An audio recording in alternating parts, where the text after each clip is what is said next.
Hello and welcome to study IQ. मैं दिव्यांशी और आज मेरे साथ इस इंटरव्यू सेशन में जुड़ी हैं श्रेया श्री जी, जिन्होंने केवीएस एंट्रेंस एग्जामिनेशन पीआरटी में रैंक 1 हासिल की है और पीजीटी में rank 23। Welcome Shreya to study IQ. Thank you so much for inviting me. Shreya, मैं शुरुआत सबसे पहले इसी से करना चाहूंगी, आप इस एग्जामिनेशन के बारे में हम सभी को बताएं। Okay, so basically KVS entrance exam देके हम केवी में टीचर बन सकते हैं। That is for PRT and PRT is for class 1st to 5th, then TGT for class 6 to 10th and then PGT for 11th and 12th। Shreya ने इस examination के बारे में बताया। इससे पहले हम जाने कि एग्जामिनेशन पैटर्न क्या होता है, क्या मिनिमम क्वालिफिकेशन है, हम पहले श्रेया के बारे में जान लेते हैं। तो श्रेया, मैं आप अपना एजुकेशनल बैकग्राउंड हमें बताएं प्लीज। ओके, मैंने बीएससी फिजिक्स ऑनर्स मैंने किया है किरोनिमल कॉलेज से, देन मैंने एमएससी फिजिक्स किया है एंड देन मैंने बीएड किया है सीआई दिल्ली यूनिवर्सिटी से। श्रेया जी, ये आपने बताया कि आपका क्या क्वालिफिकेशन है, उसके बाद जब आपने सोचा कि इस एग्जामिनेशन को लिखना है, क्या मिनिमम क्वालिफिकेशन होती है केवीएस एंट्रेंस एग्जामिनेशन के लिए, चाहे वो पीजीटी या पीआरटी लेवल हो? ओके, फॉर पीआरटी के लिए आपके पास होना चाहिए कि आपने ग्रेजुएशन किया हो और बीएड होना चाहिए एंड अदर कोर्सेज भी होते हैं, जेबीटी एंड बीटीसी, मतलब स्टेट के लेवल पे होते हैं ये सारे एग्जाम्स। तो अगर आपने वो भी क्लियर किया है तो भी आप कर सकते हो। And for PGT MSc basically masters, जिस भी सब्जेक्ट से आपने करना है, जिस भी सब्जेक्ट में पीजीटी बनना है, मास्टर्स होना चाहिए and BEd obviously. And for PRT and PGT CTET clear करना कंपलसरी है। CTET is exam organised by CBSE, वो कंपलसरी। श्रेया, ये तो आपने बता दिया कि क्या मिनिमम क्वालिफिकेशन होता है। अब मैं एग्जामिनेशन पैटर्न की तरफ आती हूँ। एग्जामिनेशन का पैटर्न क्या होता है केवीएस एंट्रेंस एग्जाम का? पीआरटी के लिए एग्जाम में Hindi, English, computer and basic maths and science, जो कि 6 to 8 के एनसीईआरटी में ऑलरेडी अवेलेबल है, वो सारे क्वेश्चंस आते हैं। एंड टीजीटी में Hindi, English, pedagogy and then general knowledge question आते हैं, general awareness. And for PGT Hindi, English, computers, pedagogy and then subject questions आते हैं, जो भी आपका सब्जेक्ट है। सपोज मेरा फिजिक्स है तो फिजिक्स के क्वेश्चंस आते हैं। कैसे तैयारी करनी है अलग अलग लेवल की, चाहे वो पीजीटी की हो चाहे पीआरटी की हो? फर्स्ट ऑफ ऑल कंसिस्टेंसी बहुत जरूरी है। एक टाइम टेबल होना चाहिए कि जैसे आज 4 घंटे अगर हमें इसे करना है तो करना ही है।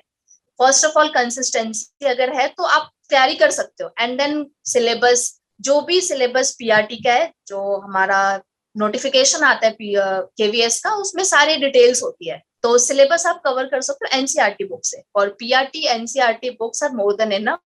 एनसीईआरटी की आप थॉरो स्टडी करिए, मतलब एनसीईआरटी की एक एक चीज आपको पता होनी चाहिए। ये नहीं कि एनसीईआरटी के हमने जैसे नोट्स बना लिए, कहीं से नोट्स खरीद लिए मार्केट से, वो नहीं। Thorough study of NCERT is important. And then for PGT subject, आपका अगर आपका सब्जेक्ट है तो आपको पहले से वो आता होता है, उसको ब्रश अप करना है। और उसमें बेसिकली 11th-12th के क्वेश्चन आते हैं। लेवल जो है वो 11th-12th का होता है। तो 11th-12th की जो भी बुक है आपके पास, चाहे वो एनसीईआरटी हो या प्रदीप हो, जो भी हो, एनसीईआरटी तो एक बेस बुक है, उस पर ज्यादा क्वेश्चंस वगैरह होते नहीं है, तो आप कोई भी साइड बुक से क्वेश्चंस की प्रैक्टिस कर सकते हो। किस तरीके से प्रैक्टिस करना है, और एग्जामिनेशन में क्या नेगेटिव मार्किंग भी होती है, ऑब्जेक्टिव एग्जामिनेशन है?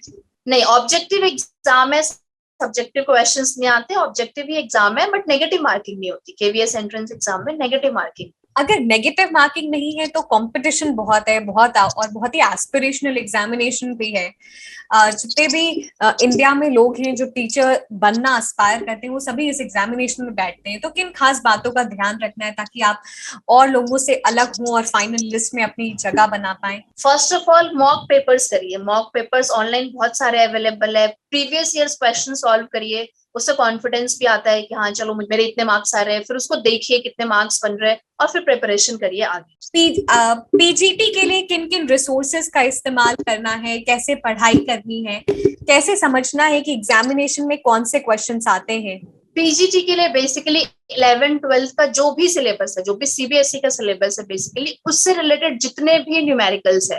एंड ऑब्वियसली न्यूमेरिकल्स के लिए पहले थ्योरी करना होता है, पहले थ्योरी आप करिए, उस पर न्यूमेरिकल्स की प्रैक्टिस करिए। जितने मैक्सिमम आप न्यूमेरिकल्स प्रैक्टिस कर सकते हैं वो आपको किसी भी बुक में इजिली मिल जाते हैं, जैसे ABC and Pradeep's and S L Arora, बहुत सारी बुक्स में आपको न्यूमेरिकल्स मिल जाते हैं, तो आप उनकी अगर प्रैक्टिस करेंगे तो एग्जाम में वैसे ही क्वेश्चंस आते हैं। और लेवल ज्यादा हाई लेवल नहीं रखना है, ग्रेजुएशन लेवल पे चलेगा, लेवल हमने 11th-12th का ही रखा। यानी कि श्रेया, जिस तरीके से आपने बताया किस क्या पैटर्न है, किस तरीके से रिसोर्सेज इस्तेमाल करने हैं, और कितना कितना लेवल के क्वेश्चंस आपको प्रैक्टिस करने हैं, ये मैं क्वेश्चन पूछना चाहती हूँ कि जो भी, क्योंकि ये बहुत ही एस्पिरेशनल एग्जामिनेशन है, इंडिया में जो भी टीचर बनना एस्पायर करता है वो एग्जामिनेशन लिखते हैं, नेगेटिव मार्किंग भी नहीं है, मेरिट बहुत हाई जाती है। किस तरीके से अपने आप को कंपटीशन में रखें, हाउ टू इंश्योर दिस, क्योंकि आप जब एग्जामिनेशन में हॉल में रहते हैं तो बहुत सारा प्रेशर रहता है, how to perform in that pressure. First of all, जितने मॉक पेपर्स आप प्रैक्टिस कर सकते हो उतने मॉक पेपर्स दीजिए, और बिल्कुल एग्जाम इन्वायरमेंट में दीजिए। जैसे घर में बैठे हैं एक कमरे में बंद होके, 3 आवर्स है, जितना भी ड्यूरेशन है, 90 मिनट्स के एग्जाम होता है, जितना भी ड्यूरेशन है वो चेंज होता है कई बार ना, नोटिफिकेशन आते हैं उसके अकॉर्डिंग होता है। तो मॉक टेस्ट दीजिए, previous year pattern, previous year papers जितने भी अवेलेबल है, प्रीवियस ईयर पैटर्न को फॉलो कीजिए, क्योंकि जब न्यू पैटर्न आता है वो बिल्कुल डिफरेंट नहीं होता, कुछ चेंजेस जरूर आते हैं, बिल्कुल डिफरेंट नहीं होता। अगर मैं आपको आपके प्रिपरेशन डेज में ले जाऊं तो आप अपना समय कैसे बांटती थी, कब प्रैक्टिस करती थी, कब पढ़ाई करने रहती थी? ओके, फर्स्ट ऑफ ऑल मैंने टाइम टेबल बनाया था कि एटलीस्ट 6 आवर्स की स्टडी डेली करनी है, एंड उसमें 2 hours for PRT and 4 hours for PGT, क्योंकि पीजीटी नेचुरली ज्यादा हाई लेवल का एग्जाम हो जाता है, पीआरटी के लिए 2 hours, and 2 hours regularly for at least 3 to 4 months regularly. And NCERT की सारी थॉरो स्टडी की, नोट्स बनाए, फिर उन नोट्स को बार बार रिवाइज भी किया। जैसे सपोज फर्स्ट चैप्टर कर लिया, नेक्स्ट डे सेकंड चैप्टर किया, तो फर्स्ट चैप्टर को रिवाइज किया, फिर थर्ड पे गए तो फर्स्ट और सेकंड को रिवाइज किया। तो ऐसे करते करते धीरे धीरे हमारा रिवीजन भी होता गया और तैयारी भी होती गई। और एक दिन भी मिस नहीं करना, 3 to 4 months है अगर आपके पास तो एक दिन भी मिस नहीं करना। डेली डेली अगर आपने टाइम दिया है 4 आवर्स, तो 4 आवर्स स्टडी करनी ही करनी है। श्रेया, ये तो हमने बात कर ली रिटन एग्जामिनेशन की। रिटन एग्जामिनेशन में जब आपका कट ऑफ क्लियर होता है तो फिर इंटरव्यू स्टेज होता है। मैं चाहती हूँ आप इंटरव्यू की बात करें, कैसे इंटरव्यू का एक्सपीरियंस था और कैसे प्रिपरेशन करनी है। बेसिकली फॉर इंटरव्यू आप क्या कर सकते हो, कॉन्फिडेंस। आप ऐसे मॉक मिरर के आगे तैयारी कर सकते हो। जैसे सपोज पीआरटी के लिए कोई पोयम तैयार किया आपने, तो उस पोयम को पूरे एक्शंस के साथ मिरर के आगे प्रैक्टिस करिए। घर में छोटे बच्चे हैं या पेरेंट्स है, भाई बहन है, किसी के साथ उसको प्रैक्टिस करिए, उससे कॉन्फिडेंस आता है। एंड पीजीटी के लिए आप जैसे कोई टॉपिक ले लिया, जैसे मेरा सब्जेक्ट फिजिक्स है, फिजिक्स में कोई टॉपिक लीजिए और उसकी अच्छे से थॉरोली प्रैक्टिस कीजिए।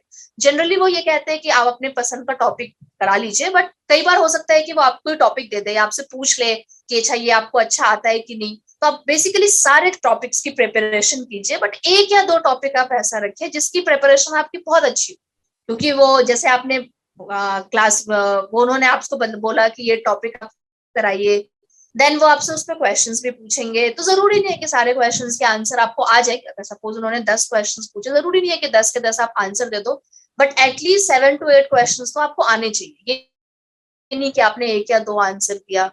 और जो भी आप बोलिए पूरे कॉन्फिडेंस के साथ। सो सपोज इंटरव्यू में, क्योंकि केवीएस एक ऑल इंडिया एग्जाम है, ट्रांसफर्स वगैरह भी होते हैं, तो आपसे ये जरूर जानने की कोशिश करते हैं कि आपको पोस्टिंग अगर होम स्टेट के बाहर मिले तो आप जाओगे या नहीं जाओगे। तो उस टाइम वो कॉन्फिडेंस के साथ बोलना है कि हाँ जॉब चाहिए तो जहां भी केवीएस की पोस्टिंग आएगी मैं वहां जाऊंगा या जाऊंगा। ये भी एक इम्पॉर्टेंट है पॉइंट, क्योंकि कई बार क्या होता है केवीएस में सिलेक्शन हो जाता है, उसके बाद काफी लोग स्टेट में जाते हैं, स्टेट में आप गवर्नमेंट में उनका सिलेक्शन हो जाए तो वहां जाते हो। तो केवीएस ये जानने की जरूर कोशिश करते हैं इंटरव्यू में कि क्या आप अपने स्टेट के बाहर जाना पसंद करोगे या नहीं करोगे। तो इस पे पूरे कॉन्फिडेंस के साथ आप बताएं कि हाँ मैं चला जाऊंगा या चली जाऊंगी जहां भी पोस्टिंग है। शायद इंटरव्यू के बाद जब मेरिट लिस्ट बनती है तो वो किस बेसिस पे बनती है?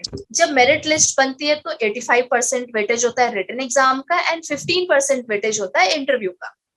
शायद ये हमने बात कर ली। अब हम इंटरव्यू के एंड में आते हैं और आपसे जानना चाहते हैं कि जो भी लोग इस एग्जामिनेशन के एस्पायर कर रहे हैं उनको कैसी प्रिपरेशन करनी है, कुछ फाइनल वर्ड्स टिप्स आप देना चाहें उन्हें। ओके, फर्स्ट ऑफ ऑल आप क्या करिए, एक टाइम टेबल बनाइए, डेली डेली क्वेश्चंस की प्रैक्टिस कीजिए। ये नहीं कि आज क्वेश्चंस कर लिया, आज सिर्फ पढ़ाई कर ली, क्वेश्चंस प्रैक्टिस नहीं किए। डेली एक टॉपिक भी करिए, साथ में क्वेश्चंस भी प्रैक्टिस करिए, और जो पीछे टॉपिक्स निकलते जाते हैं उसको भी डेली रिवाइज करिए। नहीं तो ऐसा होता है हम कई बार भूल जाते हैं। और क्वेश्चंस की प्रैक्टिस सबसे इंपॉर्टेंट है, क्योंकि कई बार हम चैप्टर्स तो याद कर लेते हैं, रट लेते हैं, समझ लेते हैं, बट बाद में हमें पता ही नहीं होता इसमें से क्वेश्चंस कैसे आएंगे। तो आप क्वेश्चंस की जरूर प्रैक्टिस करिए, मैक्सिमम क्वेश्चंस प्रैक्टिस करिए किसी भी टॉपिक से। एंड प्रीवियस ईयर जरूर सॉल्व कीजिए, एटलीस्ट 5 to 10 years के। Thank you so much, Shreya, for joining us in this interview session. आपने KVS एंट्रेंस एग्जामिनेशन कैसे होता है और बहुत सारे जो टीचर्स हैं जो एस्पायर करते हैं केंद्रीय विद्यालय में पढ़ाने के लिए, आप उनको बहुत ही अच्छे से अपनी एक्सपीरियंस से उन्हें गाइड किया। Thank you very much and we wish you good health. Thank you.